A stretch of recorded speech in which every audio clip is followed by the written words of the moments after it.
রহমানির রহিম। আপনারা সকলে ভালো আছেন?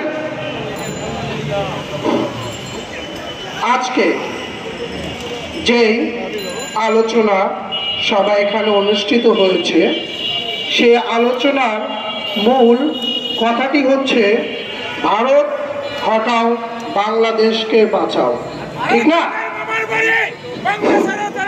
একটি কথা আপনাদেরকে স্পষ্ট করে বলতে পারি, 1971 সালে আমাদের পূর্বপুরুষরা এই বাংলাদেশের মানচিত্র তৈরি করেছিল। বাংলাদেশ একটি স্বাধীন রাষ্ট্র। বাংলাদেশের মানচিত্র আছে। বাংলাদেশ সারা বিশ্বের কাছে পরিচিত। ইন্ডিয়ার কোনো ব্যাপারে ক্ষমতায় বাংলাদেশের উপরে কোনো রাজধানী করা যদি করতে চায়, তবে মনে রাখবেন, আমরা আপনাদেরকে সাবধান করে দিচ্ছি।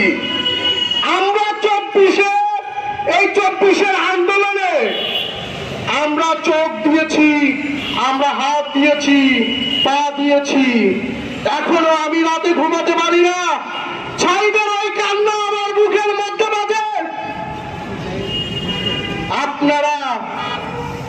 আপনাদেরকে বিশেষভাবে অনুরোধ করব, ইন্ডিয়ার কিছু মানুষ তাদের পেটে লাথি লেগেছে। ভাই, আমাদের ইন্ডিয়া থেকে ইন্ডিয়ারা তো আমাদের বাংলাদেশে সবকিছু খেত, ঠিক না ভাই? আমাদের বাংলাদেশে এখন যখন সবকিছু বন্ধ করে দিচ্ছি, ওদের তখন প্যাডের মধ্যে জ্বালাপোড়া শুরু হয়ে গেছে। এখন যে জ্বালাপোড়া শুরু হয়েছে, কি করবে? কিছু মানুষকে ভুঁইসাপের মতো ফুসফুস করাচ্ছে।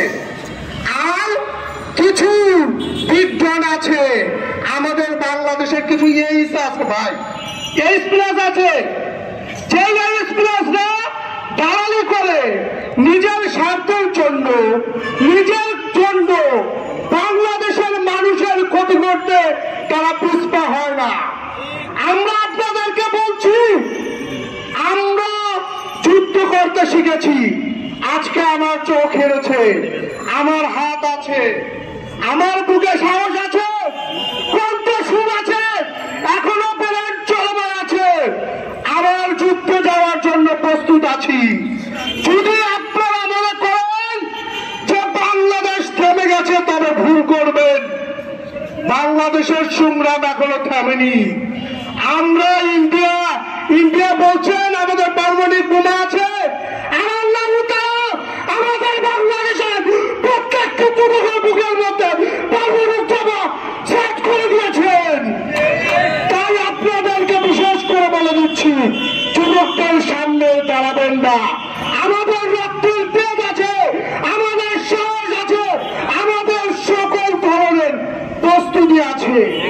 আমি যখন যুদ্ধে এসেছিলাম, আমার মা বলেছিল, যাও বাবা, তুমি দেশকে স্বাধীন করো, এই শেখ হাসিনার মতো সরকারকে এই দেশ থেকে ঘোষণা করে এই দেশ থেকে তাড়াও। আমি আমার মায়ের সেই উপদেশ রাখতে পেরেছি।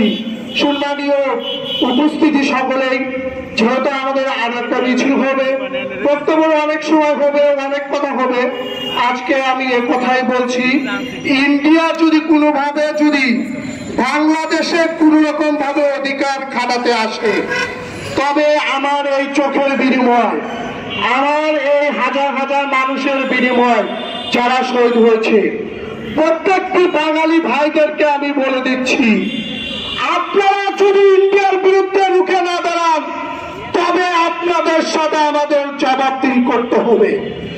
আমরা যে আন্দোলন করেছি, জি ধন্যবাদ, আমি এখানে শেষ করছি। Thank you.